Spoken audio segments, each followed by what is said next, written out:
না হরি বল। আজকে হচ্ছে আমাদের একটা প্রোগ্রাম বা আয়োজন নেওয়া হয়েছে, সেটা হচ্ছে যে একটা মেসে মেসে বলছিল যে তারা হচ্ছে ভগবানকে আর কি ভোগ নিবেদন করবে। তার জন্য আমরা হচ্ছে ছাদের উপরে একদম টপ ফ্লোরে আছি। আমি যদি দেখাই আপনাদেরকে যে হচ্ছে এই যে একদম আমরা তিনতলার উপরে আছি এবং এখানে হচ্ছে হচ্ছে উৎসব আছে এবং হচ্ছে এই যে বিশ্বনাথ আছে, বিশ্বনাথ প্রভু, উৎসব প্রভু। এবং তারপরে আরেকজন যদি আমরা দেখি, এখানে হচ্ছে নবদ্বীপ প্রভু আছে এবং এখানে হচ্ছে অনন্ত প্রভু আছে। ইনি হচ্ছে মেইনলি হচ্ছে প্রোগ্রামটা অ্যারেঞ্জ করছে বা নিয়েছে আর কি।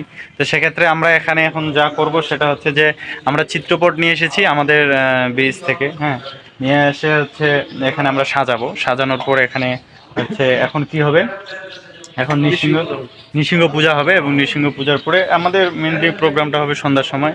এবং এখানে প্রায় 100 জন ভক্তের আয়োজন করা হয়েছে প্রসাদের। তো আপনারা হচ্ছে এভাবে বাসায় হচ্ছে সুন্দর করে মন্দির সাজাতে পারেন। সেটা হচ্ছে যে আমি যদি আপনাদের সাথে সেই বিষয়টা শেয়ার করি, সেটা হচ্ছে যে আমরা দেখতে পাচ্ছি এখানে হচ্ছে কি রাধা মাধব আছে, তারপরে হচ্ছে জগন্নাথ বলদেব সুভদ্রা মহারানী এবং পঞ্চতত্ত্ব আছে। এবং আমরা প্রভুপাদকে নিয়ে এসেছি। প্রভুপাদ সবার প্রিয় প্রভুপাদ, এই যে প্রভুপাদ।